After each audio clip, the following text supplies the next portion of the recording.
invitamos a todos ahora en Zoom o más adelante en YouTube a las plataformas de Amor que Sana y un curso de milagros, Amor que Sana y el ICE de nuevo. Dos portales de luz unidos para extender las enseñanzas de Jesús en un curso de milagros. Nos encontramos en este instante en el espacio donde dos o más se reúnen, en el que Juki, desde Córdoba, Argentina, y yo, Estrella, desde Alicante, España, recibimos a maestros de Dios de todo el mundo para disfrutar de una charla íntima e informal para saber más acerca de su experiencia y la práctica de un curso en milagros. En el día de hoy, jueves 29 de agosto, nos alegra el corazón recibir a nuestro amado hermano y maestro Itzhak Sweet desde Los Andes, Chile. Hermanito, infinitas gracias por aceptar nuestra invitación. Y Juki, mi compañero poderoso, gracias siempre por regalarnos esta oportunidad de estar aquí en las plataformas. Gracias a ustedes, mis amores, siempre por aparecer. Gracias, Itzaro, hermano amado, por siempre decir que sí. Una dicha estar acá con ustedes, no tengo mucho más para agregar. ¿Cómo estás, hermanito? A mis hermanos, muchas gracias. Gracias. Muy bien. Ando hoy en Viña del Mar. Me estoy quedando este par de días en la casa de mi prima. Ya hoy la tardecita vuelvo a los Andes, que está un poquito frío. En Argentina también. Y Estrellita en Europa está pasando por calor, ¿no? La dualidad. Demasiado para mí. Más tranquilidad que Yo, tapa de olla. yo voy al contrario que vosotros, siempre. Bueno, mira, la idea acá siempre es que espontáneamente surja un tema acerca del cual podamos, sobre todo, contarnos a nosotros mismos. Estamos entrenando nuestra mente, claro está. eh, ¿Qué va pasando con el entrenamiento, fundamentalmente? Eh, la práctica cotidiana hace que invariablemente, si uno ha tomado, por supuesto, la determinación seria de llevar el curso a su vida, bueno, va experimentando lentamente o rápidamente, eso dependerá de cada viaje, los efectos del curso. Y eso creo que nos tiene muy felices y motivados a muchos de nosotros, ¿no? Por no decir a todos.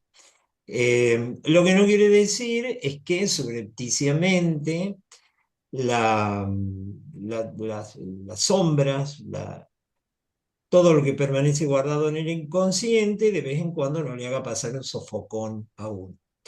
Así que de ahí en más, hermanito, hoy estamos en un contexto diferente, estamos todos habituados a escucharte bien. Creo que todos te debemos un gracias inmenso. Esto también es importante de destacar porque ha sido alguien que ha llevado mucha claridad a nuestra práctica, ¿eh? Así que de ahí en más, maestro Itzhak Sweet, haga de las suyas. Y si se quiere reír con nosotros, está totalmente invitado, que yo sé que esa parte es fuerte en usted, ¿eh? Gracias, Juki, amado. Gracias, gracias por todo, por el cariño, la consideración siempre. Bueno, estoy creo que aprendiendo a ver la dinámica de estas sesiones. Son como conversaciones libres, informales, ¿cierto? Sí. Yo suelo tener este tipo de conversaciones con un querido amigo, hermano de la localidad de San Fabián, muy amigo de Adelita, que se llama Blas. Y él es, como decimos acá en Chile, muy bueno para el hueveo, muy bueno para la broma y el chiste.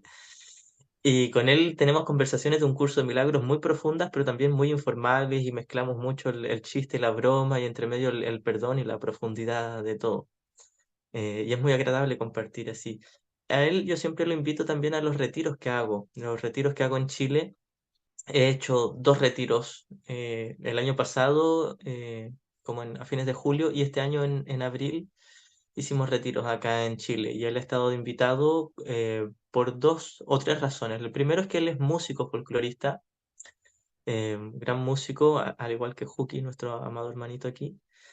Y, y segundo, porque él anima, él da mucho ánimo con sus chistes, su alegría y bueno, luego de las sesiones que tenemos de profundidad teórica en los retiros, viene también las sesiones de música, de baile y de entretención, que es lo que hace de estos encuentros algo normal. Como decía siempre Ken Wapnick, sean normales. La gente normal canta, la gente normal baila, la gente normal conversa, convive. No necesariamente tiene que ser como en un monasterio y un retiro de silencio. Tiene que ser también así como, claro, la parte teórica, el entrenamiento mental y también vida normal de amigos y familia. Entonces con él solemos tener este tipo de conversaciones bien sueltas y libres, donde a ratos caemos en carcajadas, donde lloramos riendo y después nos abrazamos y lloramos sanando y es muy bonito. Gracias, sí, gracias por ese recordatorio. Yo también le comentaba a Estrellita un rato antes que también te veía en unos live en Instagram que hacías con una hermana tuya. No sé si estudiaban juntos el curso, no me acuerdo el nombre de ella. Pero también había una informalidad ahí, era lindo ver. Claro. ¿Será lo que hacía con la Ornella? Gano Ornella, ahí va. Ornelita. Sí, la Ornelita, hace tiempo que no hacemos directos juntos. Hace como un mes atrás nos llamamos por teléfono para ponernos al día de todas las copuchas, como decimos acá, de todos los chismes o todas las cosas que no nos habíamos contado en el último tiempo que no nos habíamos visto. Y quedamos de hacer algún live juntos, no le he recordado hacerlo. Entonces está ahí pendiente también de vez en cuando hacer un vivo con la Ornelita. Ah, yo los veía siempre, me encantaba. Una, una cosa que a mí me guió muchísimo desde que yo empecé a estudiar con vos, digámoslo así, en el año 2021, allá por septiembre, agosto, que empecé a ver tus primeras clases, y la verdad es que fue muy impactante porque yo veía que no alcanzaba a comprender todo el discurso, ¿no? Pero había una profundidad, una radicalidad, una intransigencia que, bueno, fue muy clarificadora para mí. Y el primer punto, digamos, que pude establecer en esta guía de tu palabra fue lo mucho que no queremos perdonar. Y eso significó un cambio enorme, enorme, Itza, enorme, porque es verdad, lo poco que queremos perdonar. Así es. Ese es un tema que yo toco mucho porque me gusta mucho estudiar a Kenneth Wapnick y él toca mucho ese tema, el tema de la resistencia. Él decía, yo prefiero alumnos que honestamente digan, yo no quiero unirme a Jesús ni al Espíritu Santo ni quiero perdonar, a que me digan, yo sí quiero, pero me cuesta. Entonces él decía, no nos cuesta, no hay una dificultad, hay una resistencia. Y no pasa nada, la resistencia, él decía, la resistencia no es peligrosa ni es pecaminosa, es solo un error. Pero hay que mirarla para trascenderla, hay que mirarla correctamente. Exacto. Y otro punto muy útil para mí, si hago esto es porque después, no creo que habilitemos micrófonos para hacer consultas, pero el chat está para ser utilizado a pleno, con las preguntas y las consultas que ustedes quieren. Y acá también hubo otro punto de inflexión con el asunto de examinar, más no analizar. Porque hasta que yo no me vuelvo consciente, voy a utilizar la palabra ver, ¿no? Que es menos controvertida en ese sentido. Hasta que yo no veo que en realidad estoy abrazado, valorando, deseando eso que yo ya sé que no me sirve más, tampoco hay mucho por hacer. Tampoco hay mucho por hacer. Examinar este punto a mí me llevó a una parte de mi entrenamiento muy eficaz, porque entonces ahora yo tenía con qué trabajar. Pude percibir el cambio de una instancia en la que yo podía intuir la profundidad de lo que Jesús decía en el curso, Eso nos ha pasado a todos los que estamos acá, sin duda. Pero también había, bueno, ¿y cómo hago con esto? Para que no se convierta de nuevo en un compartimento estanco, como pasó otras veces. Entonces yo voy al templo los domingos y soy Krishna o devoto de Yogananda o católico practicante, y ni bien salgo del templo vuelvo a las andadas. Y ese ir y venir nosotros ya sabemos que no pasa nada, no hay mejoría de ningún tipo. Poder examinar ahora, no analizar, también me sitúa en un lugar en el que me permito no hacer nada. Una vez visto, y entonces ahora vos me dirás si esto es correcto, eh, una vez visto, hay que dejar que el Espíritu Santo haga su labor. Así es. Sí, el punto es al mismo tiempo juntar estas dos ideas, de que elegir al ego o volver a las andadas del juzgar, criticar, sentirse culpable y el especialismo no es grave, pero no me ha dado paz. En una línea de los primeros capítulos donde Jesús dice, y corrígelo lo antes posible. No porque el no corregirlo sea pecaminoso, sino porque no es la voluntad de Dios, ni tampoco es la voluntad del Cristo en mí. Y Jesús muy a menudo hace eso, hace un llamamiento, una exhortación, apela a la voluntad del Cristo en nosotros. Jesús dice, tú no quieres la tristeza, tú no quieres la culpa. Luego, por supuesto que nos dice, una parte de ti, tú identificado con tu ego, si quieres el victimismo y quieres la culpa y tienes mucha resistencia a perdonar. Pero luego apela al Cristo en nosotros y nos dice, tú no quieres todo esto, tú quieres el amor de Dios, tú quieres despertar y quieres volver. Entonces, la idea es mirar todas las capas de defensa y resistencia, todo el no quiero perdonar y mirarlo con mucha honestidad para poder llegar al profundo sí quiero perdonar. Hay algo en mí que sí quiere. Hay algo en mí, el Cristo o la mente correcta en mí sí quiere despertar. Pero para llegar a tomar contacto con ese honesto deseo, tengo que atravesar honestamente todo el honesto deseo, entre comillas, de no querer perdonar, el de querer quedarme en el victimismo, el especialismo y la culpa. Es un punto a observar y examinar para finalmente entender esa exhortación que me está haciendo Jesús de que hay alguien o algo en mí que sí quiere despertar, pero no voy a poder tomar contacto en eso hasta que no atraviese primero las capas densas y oscuras de resistencia y todas estas defensas. Lo que en realidad no son nada, son solo ilusiones, pero hay que mirarlas para recién reconocer que son ilusiones. Estrellita amada, Y así es. Eh, como dice Víctor, ¿no? Si no lo vemos, pues nos quedamos igual, ¿no? O sea, siempre es la cuestión. Y me está recordando una vez más que todas las mañanas pongo toda mi voluntad, de verdad que sí, en entregarle al Espíritu Santo, pero al ratito lo vuelvo a traer conmigo y intento hacer las cosas a mi manera. Ya pronto me di cuenta de nuevo que que no me funciona y, y vuelvo otra vez a entregar y bueno, yo me paso así el día, ¿no? Realmente hasta que bueno, llega el momento que me imagino que irá como cada vez más extendido en el tiempo, el no repetir tan seguidamente esto de entregar y volverlo a recoger. Y entonces, pues poder estar más tiempo en paz, ¿no? Al menos eso espero y confío.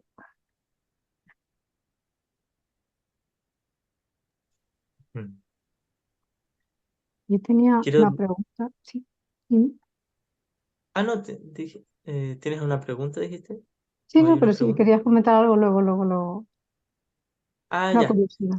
Yo ayer estuve conversando, conocí a una hermanita amiga de mi prima y estuvimos conversando harto y ella es psicóloga y también está empezando a entender un poco sobre un curso de milagros y tiene su entendimiento así como también nueva era y un poco del curso.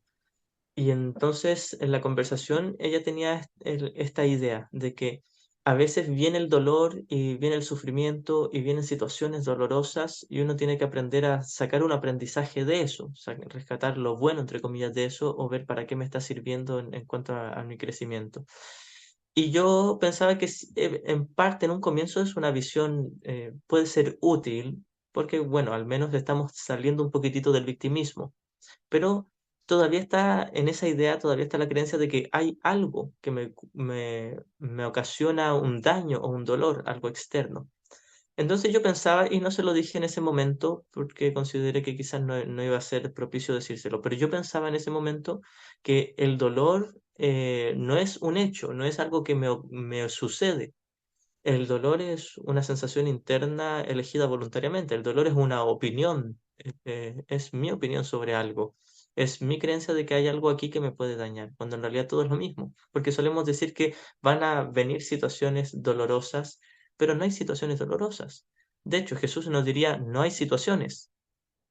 Porque muchas veces uno también dice, no hay cosas buenas ni cosas malas, solo hay cosas. Y Jesús dice, no hay cosas, no pasa nada. Ahora, por supuesto, estamos en la experiencia del sueño y aparentemente hay cosas donde se nos está ayudando a mirarlas de otra manera.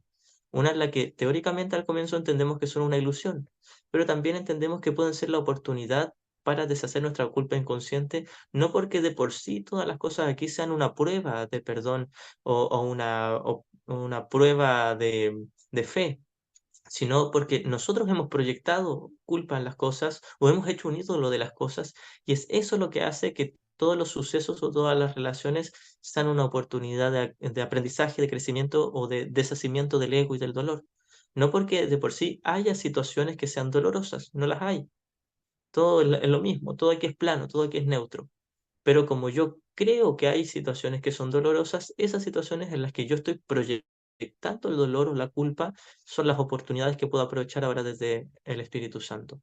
A lo que voy con esta idea es que no hay una situación que de por sí sea una prueba de perdón o que de por sí sea dolorosa o grave o tormentosa.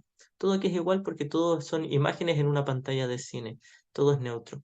Pero puesto que yo le he dado significado a algo y le he hecho un ídolo de odio especial o de amor especial, entonces puedo permitirme ser corregido y ocuparlo como el salón de clases, como una oportunidad para observar mi idolatría, tanto de amor especial como de odio especial, mi proyección también, y abandonar esa proyección o esa idolatría en la mente. Entonces no hay situaciones dolorosas, todas son planas, todas son neutras, pero como yo he creído que hay situaciones dolorosas, ahora puedo deshacer mi creencia con esas cosas.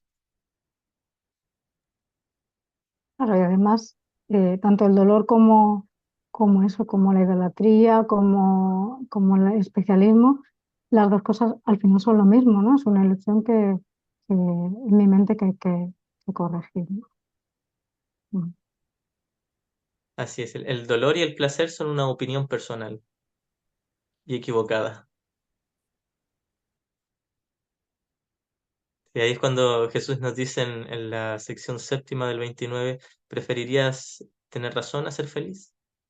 El dolor o el placer es mi deseo de tener la razón. Y Jesús nos dice, hay otra alternativa, puedes ser feliz.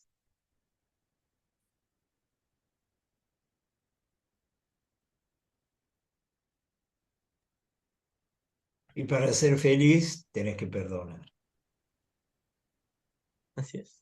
Y para perdonar tenés que querer perdonar. Pensaba, eh, hay otro punto bien bonito y acá me encantaría también saber acerca de tu práctica, ¿no? Cuando hablamos de la impecabilidad de mi hermano, porque finalmente mi hermano impecable, mi hermano inocente, es mi reaseguro, es mi éxito desde el punto de vista de la paz mental finalmente. Voy a habitar en la paz si yo hago este ejercicio de ver a mi hermano impecable. Como voy a padecer los efectos de la visión contraria, de verlo culpable, como siempre, cargado de significados que yo mismo he otorgado. Ya sabemos que proyectamos, porque finalmente la experiencia dice si uno es capaz de observar sus juicios previos ante la visión de un cuerpo y lo que la experiencia dice cuando empezamos a intercambiar cosas con ese cuerpo, cosas me refiero a la dinámica de una conversación, de un mutuo conocimiento, vemos que todo lo que habíamos pensado con anterioridad tiene, no solamente no se cumple, es diferente, Y entonces ahí uno puede ver lo evanescente, el grado de ilusoriedad que tiene cada juicio al que nosotros le asignamos, wow, un valor, una cosa, es como una verdad inapelable desde el punto de vista del ego. O cuando me experimento y elijo el sistema de creencias del ego. ¿Cómo es tu experiencia ahí? ¿Cómo haces? ¿Hay algo en particular? ¿O una técnica en particular? ¿O ya el solo hecho de saber que no vale la pena te saca de el intento de juicio de tu hermano, de verlo culpable, ¿no? A eso me refiero. Sí, muchas veces sí, lo observo y lo hago rápido y otras veces no es tan rápido y yo lo noto. Otras veces donde tengo el deseo de ser especial y el deseo de tener la razón, que incluso como yo siempre digo, no se me nota por fuera, pero yo lo noto por dentro. Noto por dentro mi deseo de ser especial, de llamar la atención, de que se me quiera, que se me dé atención y también mi deseo de sentirme culpable, el deseo de sostener esa adicción por la culpa o por el victimismo también. Claro, lo noto, lo voy trabajando en mi mente y hay ocasiones donde se va rápido como la carga más pesada, pero queda un poquitito ahí latente. Es decir, hay momentos donde no llego al instante santo de una en el primer minuto, pero sí suavizo un poco así como que, al menos sé lo que estoy eligiendo, sé que es solo un error y que no es grave, pero sé que tengo resistencia y me da miedo lanzarme con todo al Espíritu Santo, a quedarme con Jesús completamente. Lo noto y puede durar harto rato ahí. Incluso puede que me venga la tentación de disociarme hasta el punto de autoengañarme y creer que ya estoy en el instante santo, cuando si pongo un poquitito más de honestidad, puedo darme cuenta que aún queda resistencia, que aún estoy en el ego. Y puesto que solo hay dos alternativas y no hay una entre medio, o estoy 100% en el ego o estoy 100% en el Espíritu Santo, hay momentos donde me tardo un rato para ser honesto y me doy cuenta, todo el tiempo que pensé que ya me había pasado al Espíritu Santo, en ningún segundo estuve en el Espíritu Santo, todo el tiempo estuve en el ego, pero de una forma solapada, camuflada, de una forma casi pintada de Espíritu Santo, pero era todo el tiempo ego, y me puedo dar cuenta de eso y luego me digo, pero de todos modos no es grave, no lo voy a justificar y voy a profundizar y ser más honesto, pero voy a darme cuenta de que al haber estado todo ese tiempo en el ego y autoengañado de que estaba en el Espíritu Santo, tampoco fue grave. Pero ahora lo ocupo como una nueva oportunidad para, ahora sí en serio, ahora honestamente pasar al Espíritu Santo o seguir practicándolo, intentándolo, al menos teniendo en cuenta de que no había sido lo suficientemente honesto antes porque tenía miedo y resistencia y que el tener resistencia no es grave, pero tampoco está justificada. Porque muchas veces uno cae en justificarse, uno cae en, es que tengo tantas memorias del ego, de miles de millones de años, de muchas vidas estando en el ego y no puedo llegar al Espíritu Santo de un segundo a otro. Y Jesús nos dice, sí, puedes, si quisieras. El asunto es que no quieres y no pasa nada. Si no quieres, no se te va a obligar, pero podrías. Ese es el punto de mi práctica de honestidad, de podría, siempre podría, pero no quiero, tengo resistencia aún. Y no pasa nada si tengo resistencia, pero el mirarme de una forma paciente y blandita con mi resistencia sin justificarla, pero el mirarme con paciencia y bondad, entendiendo que es solo miedo y no un delito ni un pecado, es lo que me hace soltar esa misma resistencia. Gracias. Eh, Estamos, de nuevo para los que recién ingresan, hablando directamente de la práctica del curso. Eh, También es un elemento importante en la práctica dejar a un lado un poco la teología, ¿no? Porque es la teología, la adherencia a la... Quedan resabios en nosotros, totalmente duales, y la enorme tentación de considerar bueno o malo, culpable o inocente. Que está bien, se nos invita a observar esta dualidad en nosotros. Pero yo por lo menos he notado cuánto todavía que lo deseo, voy despertando ahora a eso. Entonces directamente me siento culpable. Cuando he tomado alguna decisión, cuando he elegido una conducta en relación con alguien o con algo. Entonces, ese es un indicativo para mí de que puedo y soy capaz de observar esa resistencia, pero que justamente una conducta compasiva hacia mí mismo ayuda un montón. No sé si me sale tan bien, lo estoy practicando, pero esa compasión hacia uno mismo, entendido como tolerancia, como paciencia, eh, porque simplemente una mente entrenada lo va a conseguir todo, así como una mente que no entrena no consigue nada. Y la práctica es esta, la que estamos mencionando ahora, ¿no? A mí me conmueven mucho esos maestros que son totalmente honestos y dicen con qué tienen que lidiar cada día. Así que gracias por eso, Itza. Estrellita.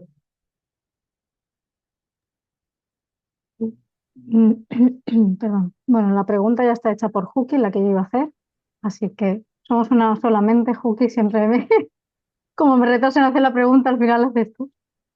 Y, y sí, al final se trata de eso, también ser compasivo, bondadoso con uno mismo, porque si no, estamos cayendo en estamos redoblando, si se puede decir de alguna manera, el ego, ¿no? Ya no solo es el caer en el error de mi mente, sino que además al culpabilizarme es como que, para mí es como que lo siento como que entramos más profundo todavía en el ego, ¿no? Y no, es simplemente observar, darme cuenta que, bueno, ocurrió, pues ya está, pues elijo de nuevo, no pasa nada.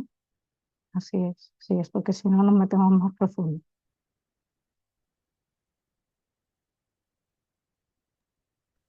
Sí, es muy tentador caer en la desesperación y uno puede durar mucho tiempo ahí y a veces esconder esa desesperación y al final explota en una depresión, en una crisis, etcétera.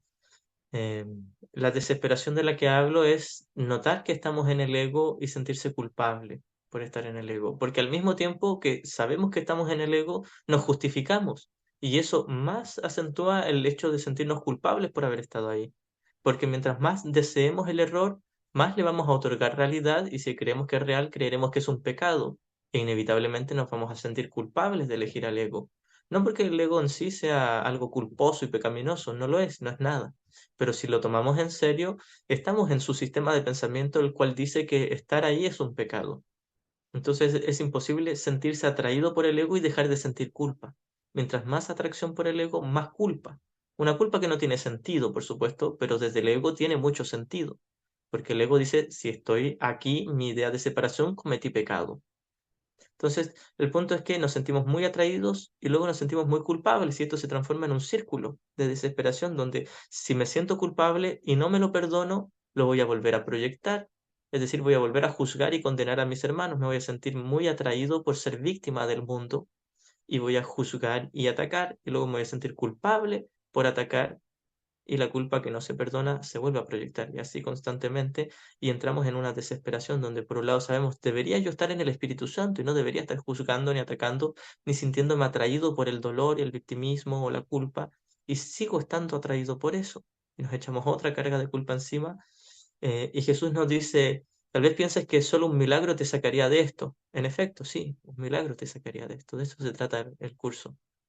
Un curso de milagros es un curso de correcciones, un curso de sanación mental, un curso de observar todo este error y hacer un alto y reconocer esto no es un pecado y tampoco me va a dar paz seguir ahí. Me está atrayendo algo que nunca me dio nada, pero no es un pecado, no pasa nada. Entonces hacemos un alto donde abandonamos nuestro deseo por el victimismo o por el especialismo o la culpa y abandonamos la misma tentación de sentirnos culpables, esa frustración y esa desesperación. Eso es a lo que yo llamo madurez, madurez espiritual, madurez mental, madurez en el camino. Eh, yo muchas veces hablo de estas dos virtudes que deberíamos desarrollar, que es humildad y madurez. Humildad para reconocer que estoy equivocado y por gusto propio. Nadie me obligó. Estoy por gusto propio en el ego porque quiero estar en el ego. Tengo resistencia por gusto propio. De hecho, la resistencia eso significa una oposición deliberada. Nadie me está obligando a oponerme a la corrección. Yo me estoy oponiendo porque me da miedo, porque creo que voy a morir, porque deshace mi especialismo y yo creo ser mi especialismo. Entonces, la humildad para reconocer que estoy equivocado y mirar en profundidad ese error, esa equivocación, y la madurez para no desesperarme porque es solo un error, no un pecado. Entonces nosotros por lo general confundimos y creemos que madurez es condenarme, madurez es dejar de justificarme y condenarme, pero no, madurez es dejar de justificarme y dejar de condenar. porque nosotros jugamos ese ping-pong de me justifico, me condeno, me justifico, me condeno. Y Jesús nos dice, yo te tengo otra respuesta. Ni te justifiques ni te condenes. Simplemente reconoce, estabas equivocado y hay otra alternativa. Y puedes volver a elegir.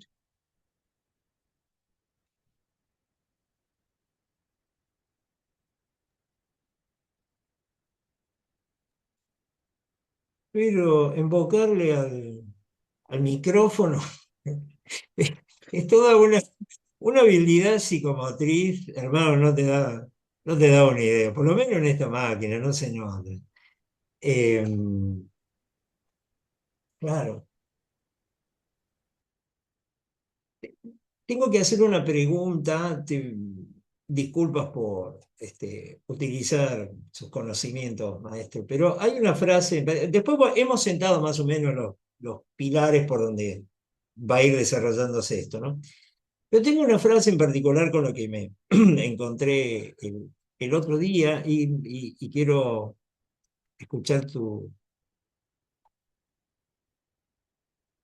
sapiencia al respecto. Dame un segundito porque lo tengo en un chat. Miedo y conflicto es la sección sexta, pero no me estoy acordando de qué capítulo. Y dice el párrafo 1, tener miedo parece ser algo involuntario y no estar bajo tu control, ¿eh? Más, y acá viene el asunto, he dicho ya que solo los actos constructivos deben ser involuntarios. Entonces, personalmente me enredé en dos cosas. Actos constructivos y que son involuntarios. ¿Cómo tendría que entender eso, querido maestro Itzaro?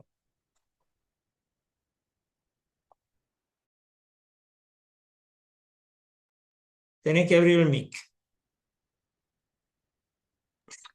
Ah, gracias. No es la misma. Bueno, cuando Jesús habla de actos, muy comúnmente aquí está hablando del acto de elegir a la mente correcta. No es en la pantalla, sino en la butaca, ocupando esta imagen de la sala de cine. No es en el nivel conductual físico, sino que es un acto mental. De hecho, Jesús nos dice que la expiación fue un acto de amor, pero la expiación no tiene que ver con el cuerpo. Sabemos, al menos en un curso de milagros, la expiación no tiene que ver con los movimientos del saco de carne y huesos que se va a morir, sino con la mente, el contenido de la mente. Entonces, en ese contexto, cuando habla de un acto, no está hablando de los movimientos corporales, sino de la capacidad de elegir desde el tomador de decisiones al maestro correcto. Entonces, tiene que ser un acto involuntario en cuanto, o natural también, en cuanto que nosotros solo elegimos al maestro correcto, y es el maestro correcto el que extiende la paz. Tal como en la lección 23 que se habla de estos tres pasos, que en Walmik los llamaba los tres pasos del perdón, donde el primero es identificar la causa, el segundo es abandonarla, y el tercero es que el Espíritu Santo sana la mente y extiende esta sanación a las otras mentes. Ya vamos a hablar de esta extensión, que no es necesariamente que yo sane las mentes de mis hermanos, sino que se las ofrezco. Ofrezco sanación a través del perdón y es algo que solo pasa a nivel mental, independiente de las palabras. Entonces, el, el primer paso es identificar la causa, que es darme cuenta de que yo como tomador de decisiones estoy eligiendo al maestro equivocado, al ego. Y eso conlleva a observar toda la serie de defensas que hemos puesto para proteger y mantener esa decisión errada. El segundo paso es soltarlo, abandonarlo, que si se hace correctamente el primer paso y si se examina con mucha honestidad, se suelta solo, es decir, por añadidura. El segundo paso viene por añadidura. Este tercer paso sería el acto involuntario.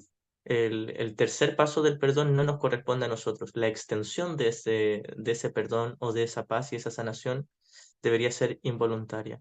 Jesús habla mucho de que uno no debería preocuparse de cómo el Espíritu Santo va a hacer llegar esta paz a todos nuestros hermanos, simplemente de nosotros elegirla. Y por eso es que creo que es la sección quinta del capítulo 2, que dice que la única responsabilidad del obrador de milagros es aceptar la expiación para sí mismo, aceptar corrección para sí mismo. Entonces, mi única responsabilidad es practicar el primer y segundo paso de observar mis defensas y abandonarlas, observar mi error y abandonarlo. Y esa es la manera en que le doy paso, le doy lugar, le doy espacio en mi mente a la expiación o la corrección, al milagro. Y yo no debería encargarme, ni siquiera debería interesarme de cómo esto se va a extender a las demás mentes. A eso se refiere con que debería ser algo involuntario o algo natural. Y creo que la cita que estabas leyendo parece que es el capítulo 4, ¿o no? Porque creo que Parece que sí. lo había leído. No es miedo y conflicto. A ver, déjame ver. Sí, la sección es la 6, miedo y conflicto. El capítulo, sí, el capítulo 4 me parece que. O debe ser el 3, parece. Por ahí va. Lo podemos buscar Es rápido. decir, los primeros capítulos. Eh, de todas formas, gracias. Ha quedado más claro. Y si nosotros tuviésemos que remitirnos a nuestra cotidianeidad, ¿qué es aceptar la expiación para nosotros mismos? Esto es recurrente, ¿no es cierto? La mayoría de nosotros dice, no, sí, bueno, la responsabilidad del obrador de milagros o la función del obrador es aceptar la expiación para sí mismo. ¿Y qué es aceptar la expiación para mí mismo? Ah, Yahid dice que es del capítulo 2. Bien, Sí, los gracias. primeros capítulos. En la expiación, mira, hay tres contextos al menos en los que Jesús habla de expiación. El primero voy a empezar de lo más global a lo más individual o al detalle. Lo más global es el despertar de toda la filiación. Jesús dice que la expiación no se va a lograr hasta que cada mente haga su trabajo y despierte.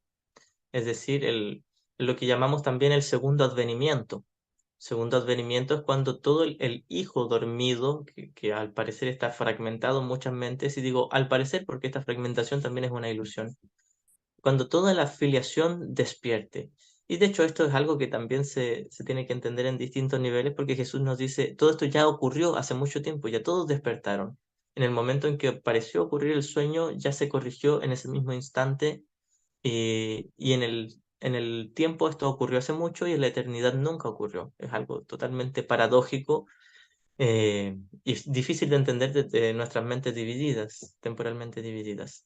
Entonces, la expiación es cuando todas las mentes despiertan, todas aceptan la sanación, la iluminación, la corrección y Dios da el último paso en cada uno y todos despiertan.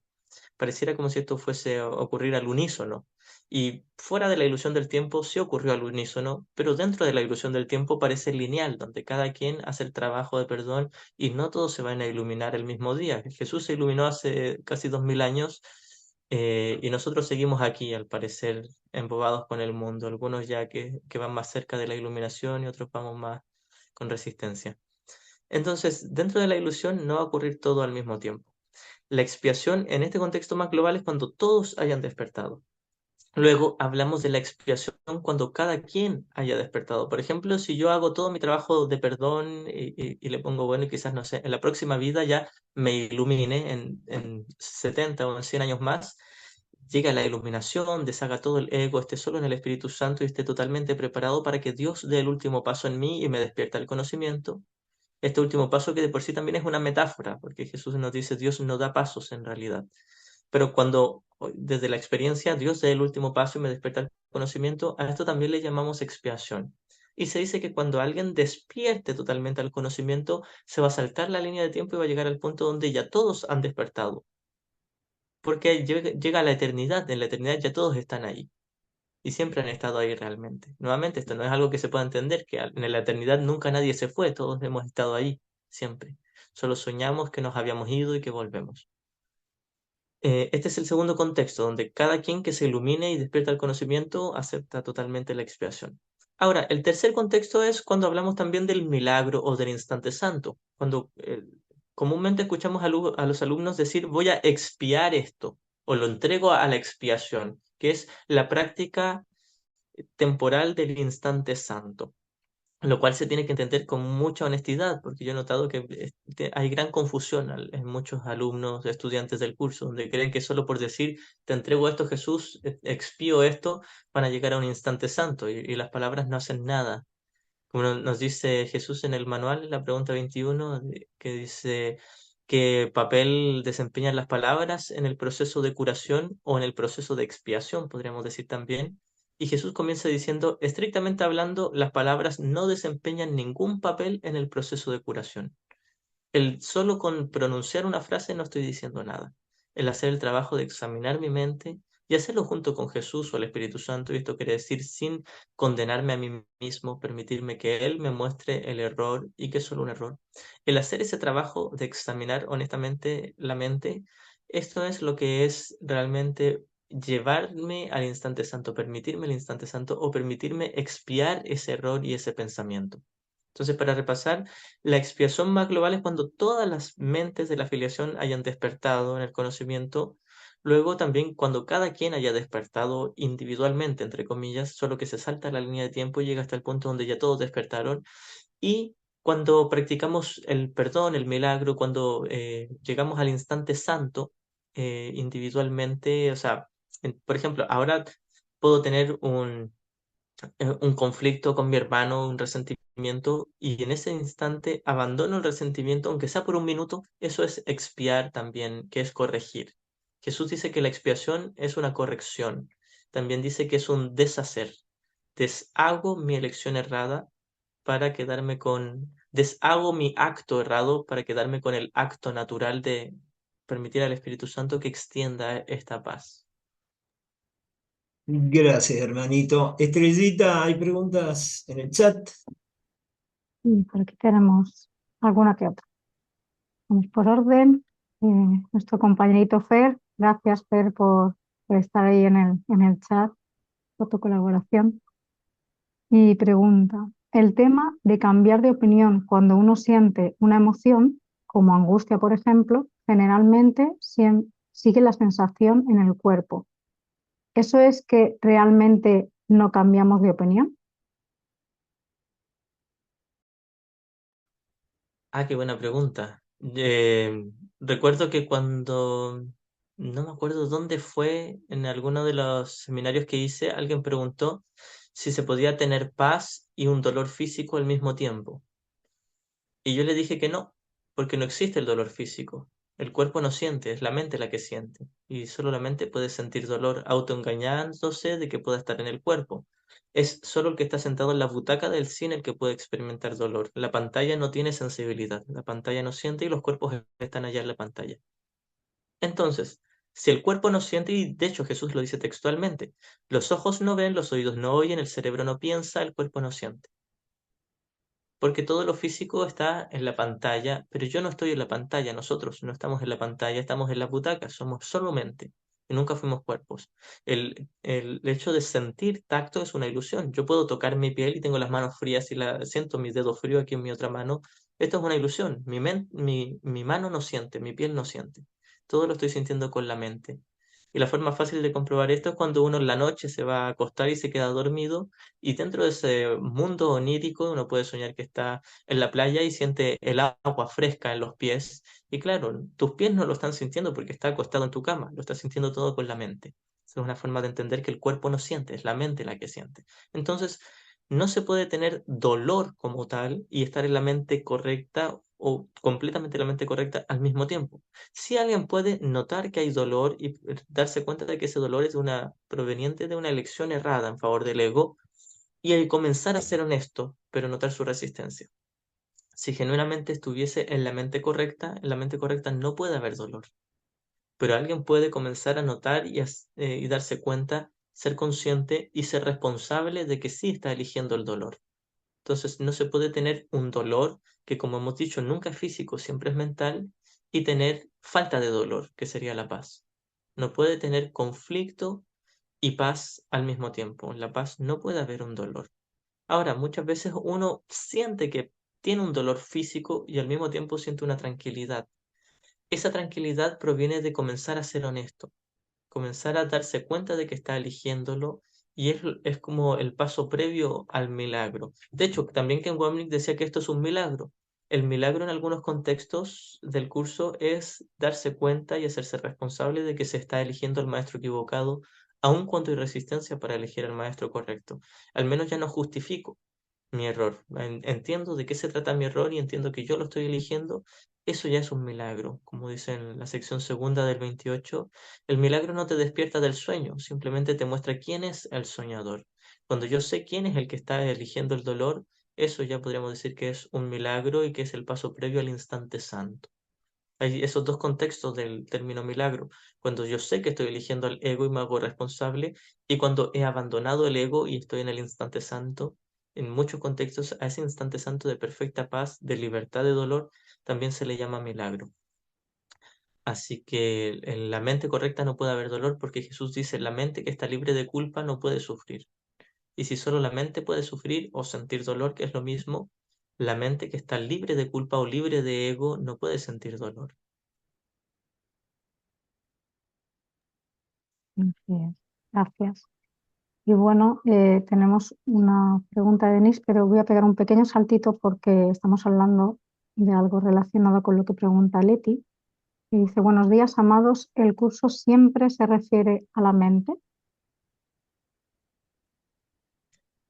Sí, siempre va dirigida hacia la mente. No podemos negar que hay pasajes donde se habla del cuerpo y de las experiencias del cuerpo y dice que negar esta experiencia es un tipo de negación particularmente inútil. Habla a veces del cuerpo, pero nunca le da significado ni valor ni importancia. Hay textos en el curso donde dice de cambios físicos, habla de los movimientos en el nivel de la forma. Lo que sí deja muy claro es que nunca le da realidad, nunca le da valor y nunca dice que el problema esté ahí. Siempre dice que el problema está solo en la mente. Así que sí, el curso va dirigido solo a la mente o al tomador de decisiones. Y aun cuando a veces, en algunas ocasiones, habla del nivel del cuerpo, no le da realidad ni valor al cuerpo. Gracias. Bueno, ahora sí la pregunta de Denise. Eh, buenas, bien amados. Pregunta, ¿qué le compartirías a alguien que dice que, entre comillas, pone, perdió un hijo? Bueno, creo que con mucho respeto, es la pregunta equivocada, como una vez le dijo Jesús a Helen. Helen contaba esta anécdota Ken Wapnick. Decía que Helen en algún momento tuvo una paciente porque ella era psicóloga clínica y atendía gente también. Y había una mujer que tenía muchos conflictos en el nivel del mundo, visto desde a juicio del ego, tenía muchísimos conflictos, una vida tormentosa e infernal. Entonces Helen habló eh, personalmente con Jesús en su mente, como lo solía hacer, y le dijo a Jesús, Jesús, dime qué palabras decirle a esta mujer. Y Jesús le dijo, me estás haciendo la pregunta equivocada. La pregunta correcta sería, dime cómo mirar correctamente a esta mujer. Entonces, el punto, la solución nunca está en las palabras, porque yo podría decir las palabras más en línea con la perfecta no dualidad de un curso de milagros, y puede que se lo diga a alguien que no cree en la no dualidad, es decir, que sí cree en la dualidad y le provoque más resistencia y lo vea como un ataque y se defienda aún más. Entonces, la respuesta nunca está en mis palabras, la respuesta es cómo yo quiero ver a esa persona. Entonces, no es qué cosa decirle a una persona que ha perdido un hijo en el nivel del mundo, que se le ha fallecido un hijo. La pregunta es cómo mirar correctamente esta situación, reconociendo que nadie ha muerto, reconociendo que todos ya están a salvo, que nadie ha cometido pecado y que todos son totalmente invulnerables y que viven eternamente. Si yo reconozco de todo corazón eso, estaré en la mente correcta. Y para llegar a reconocer eso, tengo que practicar el perdón y observar mi inversión en eso, mi ansiedad de qué le digo, mi miedo, el hecho de haberme tomado muy en serio esa situación, no solo de que el hijo de una persona murió, sino que la persona en sí que perdió a su hijo, creo que también es vulnerable, que está en una situación grave emocionalmente. Tomarme en serio todo eso es mi trabajo. El trabajo aquí es dejar de tomarme en serio eso y eso no quiere decir volverme alguien insensible, quiere decir mirar la verdad, mis hermanos, de que ya están eternamente a salvo. Esta es la diferencia que Jesús hace en la sección primera del capítulo 16, que es la verdadera empatía, y que comienza contrastándola con la falsa empatía. La falsa empatía de compartir el dolor de los demás, con respecto a la verdadera empatía de compartir la paz del Cristo, mis hermanos, la invulnerabilidad.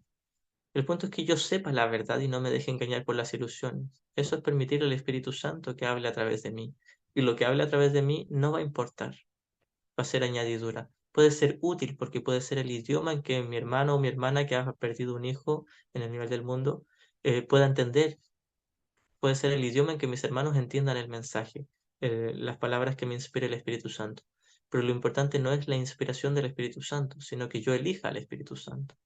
Por eso es que la única responsabilidad del obrador de milagros, si es que queremos genuinamente obrar un milagro, es aceptar la expiación o la corrección para nosotros mismos. En otras palabras, lo único que yo debería hacer con alguien que se le ha fallecido un hijo es yo cambiarme del ego al Espíritu Santo. Lo que diga va a ser inspirado.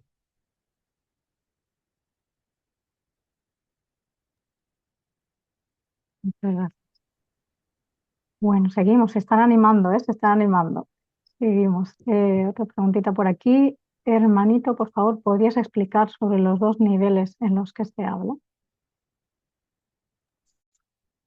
Sí, depende de qué contextos, porque hay varios pares de niveles en el curso, pero creo que puedo intuir a cuáles se refiere. Ken Wapnick hablaba de dos niveles. Y estos dos niveles muchas veces se confunden. Creemos que el primer nivel es el conocimiento y el segundo nivel es el mundo, o la percepción. No. El primer nivel es el contraste entre conocimiento y percepción. Es una comparación entre conocimiento y percepción. Conocimiento es el estado del reino, del cielo, donde no hay percepción, donde solo hay amor. No hay visión, no hay audición, no hay tacto, no hay sentidos físicos, no hay ningún tipo de percepción, interpretación o ni siquiera conciencia de algo. Está la conciencia con C mayúscula, que en inglés es awareness, que no se debe confundir con consciousness. Entonces está esa awareness, ese tipo de conciencia con C mayúscula, que es la experiencia, el estado de ser, el amor, donde no hay visión, no hay percepción, no hay interpretación y no hay el hecho de observar o ser consciente, consciousness, de esa conciencia de alguien o algo externo a uno, porque no hay alguien o algo externo en ese conocimiento. Y la percepción es nuestra experiencia aquí en el mundo, de interpretación, de observar sonidos y tener un juicio acerca de estas imágenes y sonidos, que puede ser un juicio errado desde el ego tomándolo en serio, o un juicio correcto desde el Espíritu Santo sabiendo que es solo un sueño y que no me da ni me quita. El primer nivel de la enseñanza del curso, según lo enseñaba Ken Wapnick, es la comparación entre conocimiento y percepción, donde solo conocimiento es la única realidad y todo lo que es esa percepción es una mentira, incluida la percepción correcta. Ese es el primer nivel. El segundo nivel no toma en consideración el conocimiento, sino solo la percepción, pero compara una percepción errada, que es la del ego, y una percepción correcta, que es la del Espíritu Santo, o la de Jesús, o la visión de Cristo. Esta comparación entre dos sistemas de pensamiento, y recordemos que en el conocimiento, en el cielo, la realidad no hay sistemas de pensamiento, solo hay un pensamiento, que es el amor. No hay un sistema de pensamientos.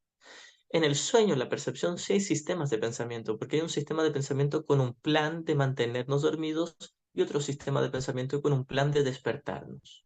Son sistemas de pensamiento porque tienen un objetivo y un propósito de o mantenernos dormidos o deshacer el antiguo sistema de pensamiento y despertarnos de él. Entonces, en el segundo nivel comparamos el sistema de pensamiento del ego con el del Espíritu Santo, donde solo el del Espíritu Santo es el reflejo de la verdad o conduce a la verdad, y el del ego es una mentira, es falso y nos mantiene en la ilusión. Entonces, el primer nivel contrasta conocimiento con percepción globalmente. Percepción errada y corregida corresponden al mismo globo. El primer nivel contrasta lo único que es real en el conocimiento con todo lo demás. Y el segundo nivel contrasta solo dentro del sueño el error y la corrección, donde solo la corrección nos llevará a estar listos para que Dios dé el último paso y nos despierte en el conocimiento, el cual está más allá de la mente correcta.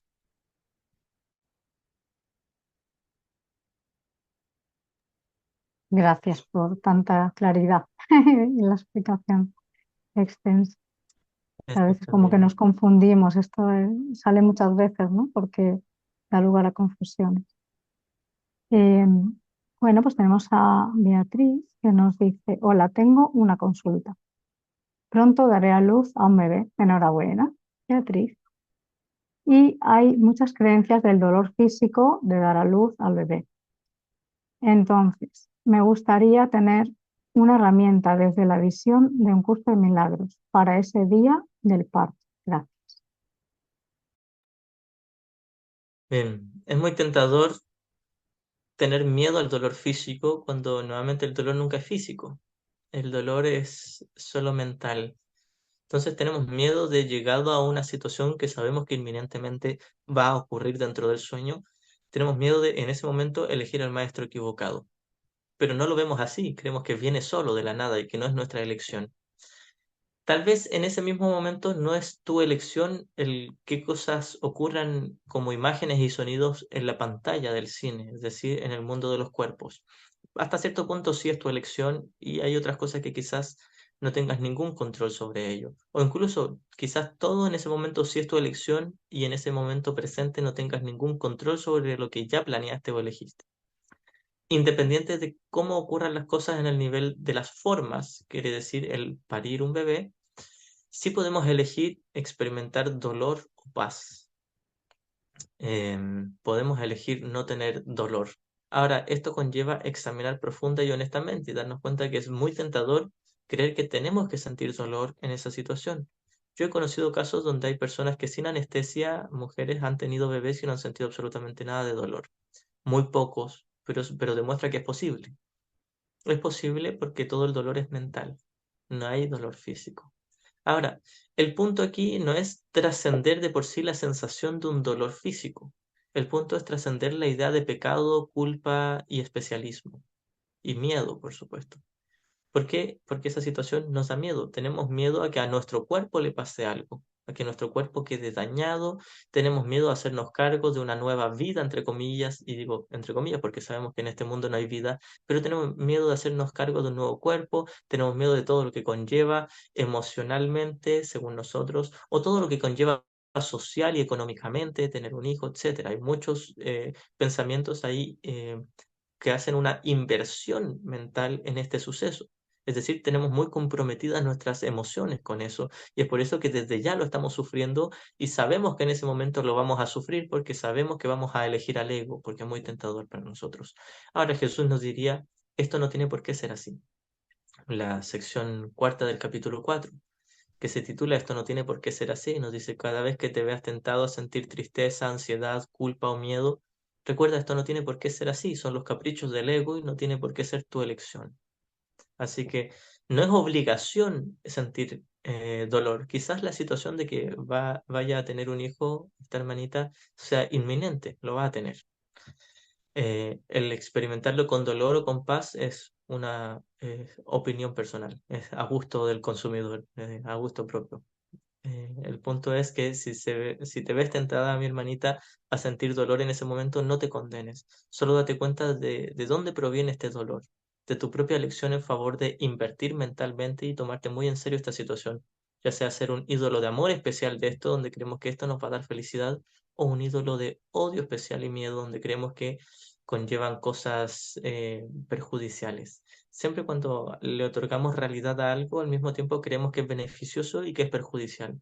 Tener un bebé en este mundo no es ni beneficioso ni perjudicial. De hecho, literalmente no es nada. Pero lo podemos ocupar ahora como una oportunidad de salvación al mirar toda la inversión que hemos hecho de odio especial y de amor especial y practicar el perdón con esto.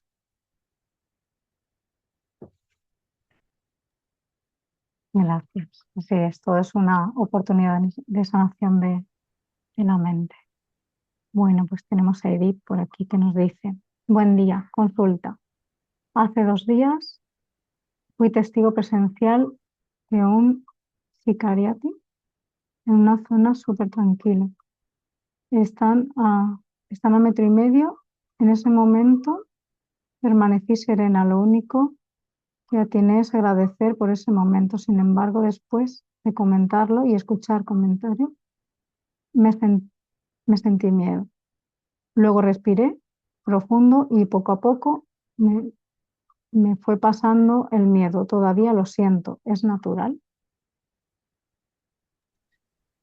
Bien, creo que hay una diferencia entre común y natural. Es muy común, pero no es natural. También yo hago la diferencia entre estos conceptos común y normal. Normal y natural son lo mismo. Natural es lo que debería ser, normal es la norma, lo que corresponde. No correspondería sentir miedo, pero sí es muy común. Ahora, el que algo sea muy común no lo justifica, pero tampoco lo hace algo condenable. No es natural. El que no sea natural no quiere decir que sea condenable. El que sea común no quiere decir que sea justificable. Estoy intentando que observemos las dos grandes tentaciones que tenemos de o justificar nuestro miedo o condenarnos por tener miedo. Ninguna de esas dos es válida para Jesús o para el curso. Jesús nos dice, ni deberías justificar tu miedo, ni deberías condenarte por tener miedo. Sí hacerte 100% responsable de este miedo y volver a elegir, porque no te ha traído paz. Pero por supuesto que Jesús lo hace con una paciencia y amorosidad inmensa, con un cuidado y un tino muy, muy tierno, donde nos dice, tranqui, que vamos a ver esto, y no te sientas amedrentado por tus ilusiones, como se nos dice al comienzo de la dinámica del ego. Simplemente obsérvalas y suéltalas, porque el no examinarlas o el no observarlas es la manera de protegerlas. El miedo es una elección voluntaria, es como dije hace un ratito, es una opinión personal y errada. El miedo es mi propia opinión acerca de los sucesos de este mundo y es una opinión equivocada. Entonces, no es que de por sí venga naturalmente el miedo nunca puede ser natural, porque muchas veces uno dice, bueno, de vivir una situación tan fuerte en este mundo, es natural tener miedo, y eso es lo que dicen muchos psicólogos, pero la mayoría de los psicólogos no entienden que esto es una ilusión y que nunca está justificado sentir miedo.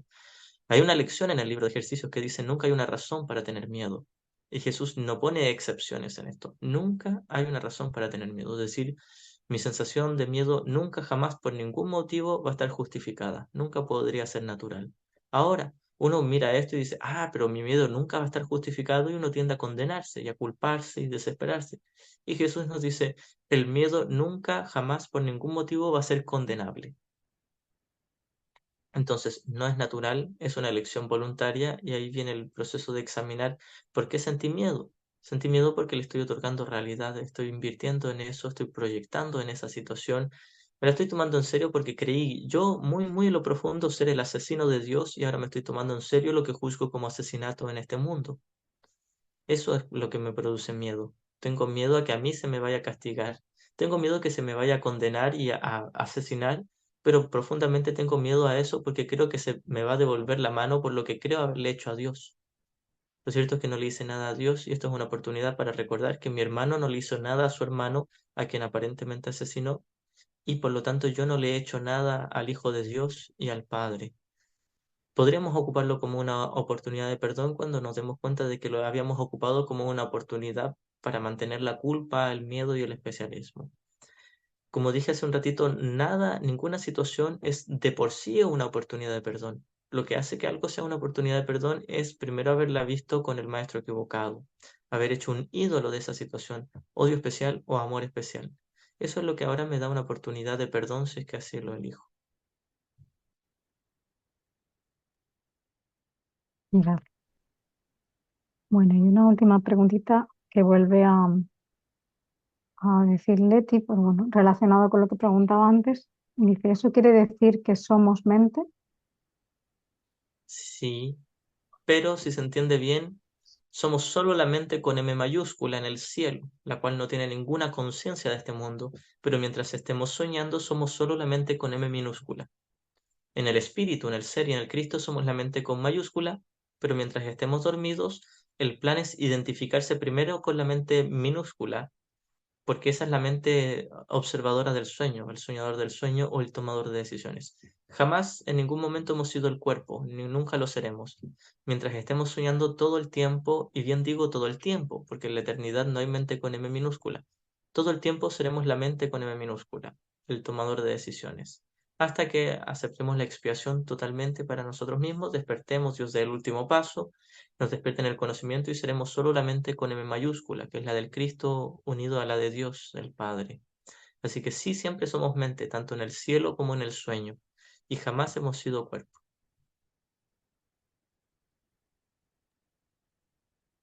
Gracias. Bueno, pues agradecimientos varios de los que han preguntado, de los que están escuchándote, Itzara. A ver, por aquí saluda Aurora. No sé si solo saludo o quiere decirnos algo más. Y de momento, pues ninguna pregunta más.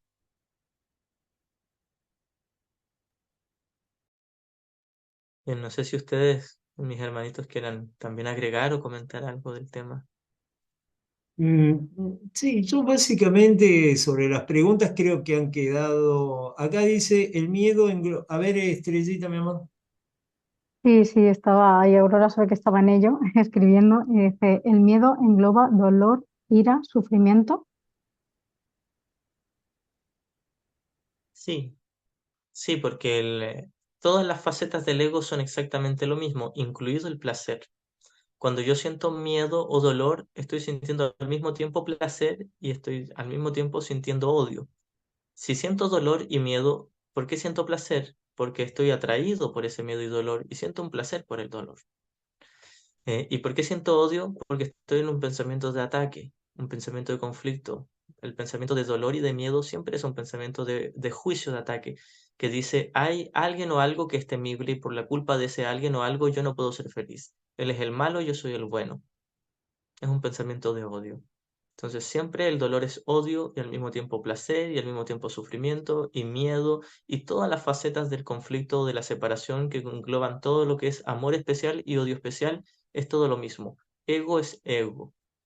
Es un pensamiento de separación independiente que sabor tome.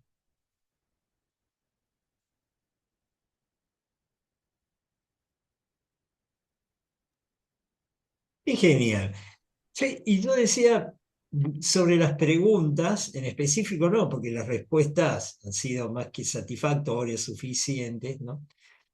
Pero claro, siempre las respuestas me llevan a pensar, por ejemplo, qué buena práctica también darme cuenta de que aceptando que el dolor físico no es tal, el dolor es mental, que el miedo en una situación como esta, donde alguien asesina a alguien en el sueño, ¿no?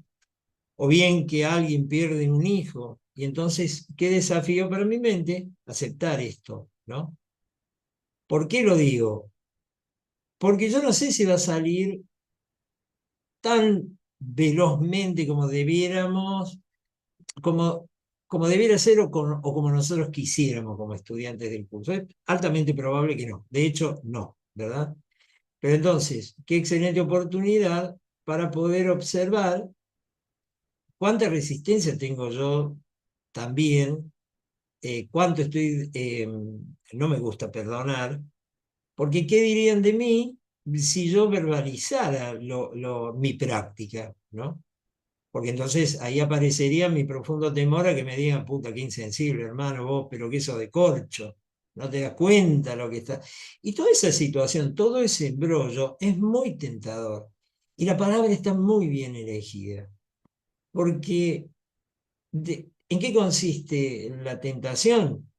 En nuevamente reforzar la idea de que yo sí existo, de que soy una entidad que va por su cuenta, de que tiene sus propias leyes, de que me he creado. Y esto al principio, eh, bueno, no sé, en mí ha implicado años de reconocimiento, trabajo invertido en esto. Me acuerdo que una frase que a mí me conmovió profundamente. Hablamos a menudo con Dan Hidalgo, que es un maestro de Dios maravilloso, está haciendo un taller en la plataforma que se llama de la dependencia emocional a la impecabilidad, ¿no? Entonces ahí estamos viendo cosas bien bonitas y bien prácticas también, siempre 100% práctica, ¿no?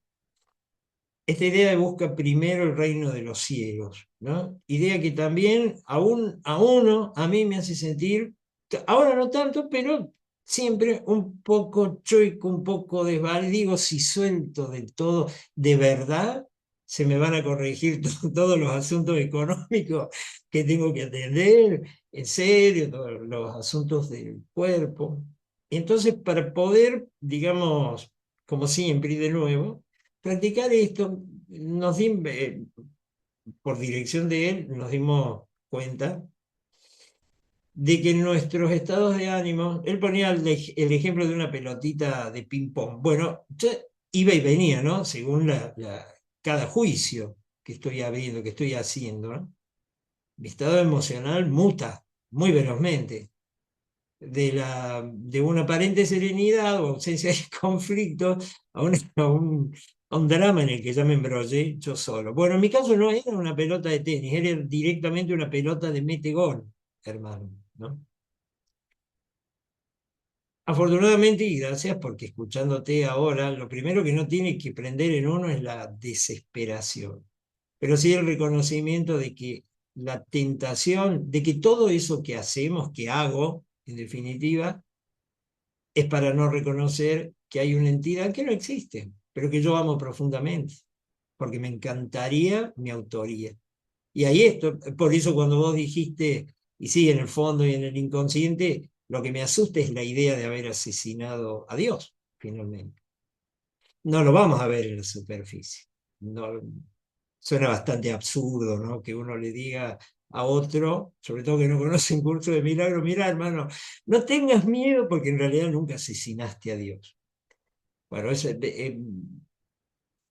reflexioné mientras te escuchaba en todas estas cosas. Y elegir el reino de los cielos es darme cuenta definitivamente y de una vez por todas que si mis estados de ánimo mutan con la velocidad de una pelotita de mete gol, es porque no estoy eligiendo bien. Gracias, Itzaramán. Gracias, mi hermano.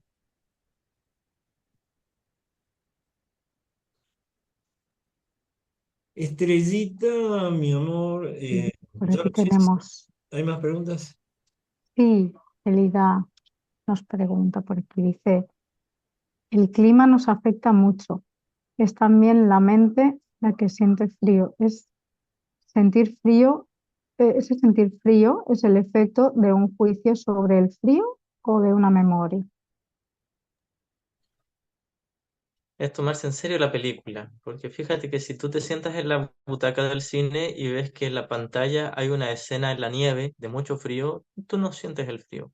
Si tú tienes claro que esto está allá en la pantalla y que tú no estás en la pantalla, es decir, no estás ni en el cuerpo ni en el mundo físico, sino que estás en la butaca sí mirando el mundo de los cuerpos y de lo físico, del espacio y el tiempo, lo vas a poder visualizar, percibir y ver, pero no vas a sentir nada al respecto, al menos nada del sufrimiento o dolor.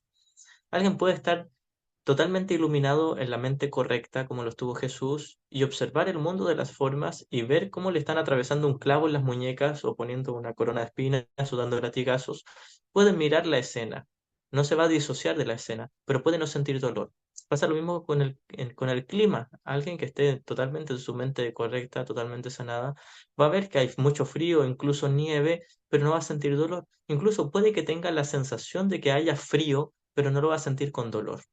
Así como puede darse cuenta de que cuando está en pleno verano hace calor, no lo va a sentir con dolor. Puede tener tacto en su piel, sentirlo aparentemente, porque tendrá claro que solo lo siente con su mente, pero puede tener la ilusión aún de sentir tacto con su piel, dándose cuenta que es solo la mente la que lo siente y no sentir ningún dolor con respecto a un cambio climático, ya sea si hace mucho frío o mucho calor. Es decir, alguien puede percibir que está ocurriendo algo que el mundo lo juzgaría como frío, pero no lo sentiría con dolor. Sería algo así como estoy sintiendo frío o calor, pero no estoy sufriendo el frío ni sufriendo el calor, ¿no? Simplemente estoy siendo consciente de que está y sería algo así. Exacto. Y si Mm. uno es honesto, cuando siente mucho frío, lo siente con dolor. No es el mismo dolor de que te golpearan en la canilla o que te golpearan y te dejaran morado un ojo. No es el mismo tipo de dolor, pero es un dolor. Cuando tú te lo Ujú. tomas en serio el frío, se siente con dolor. Y uno podría sentirlo sin dolor. También alguien podría llegar al estado mental de no sentir absolutamente nada, ni siquiera la sensación de frío. Pero tampoco es la meta. La meta es deshacer la idea de pecado. Así es, no nos perdamos en las formas, ¿no? Que al final la cuestión es la que, muy bien, por el momento no hay ninguna pregunta más. Muchas gracias a todos. Bueno, mi hermanito, queremos que nos cuentes de los próximos retiros. presenciales. Sabemos que tenés uno en Chile, ¿no es cierto? Sí, gracias. Tengo, bueno, lo más cercano ahora, el 1 de octubre tengo viaje a España. Em, el primer fin de semana de octubre, creo que es el 4, 5 y 6 por ahí, voy a hacer unos talleres en Palma de Mallorca.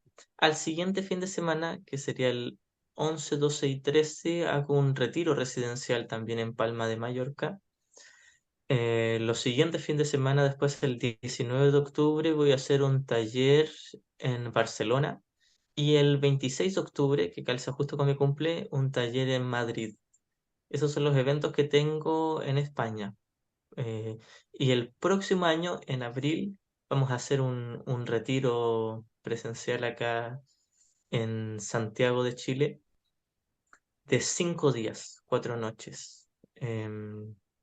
Tengo la fecha por ahí, no recuerdo en este momento, pero es en abril, por ahí tengo el anuncio.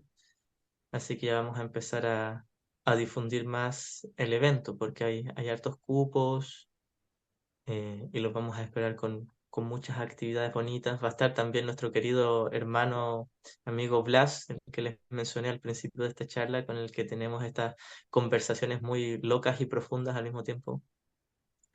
Va a estar ahí haciendo la música y animando el show.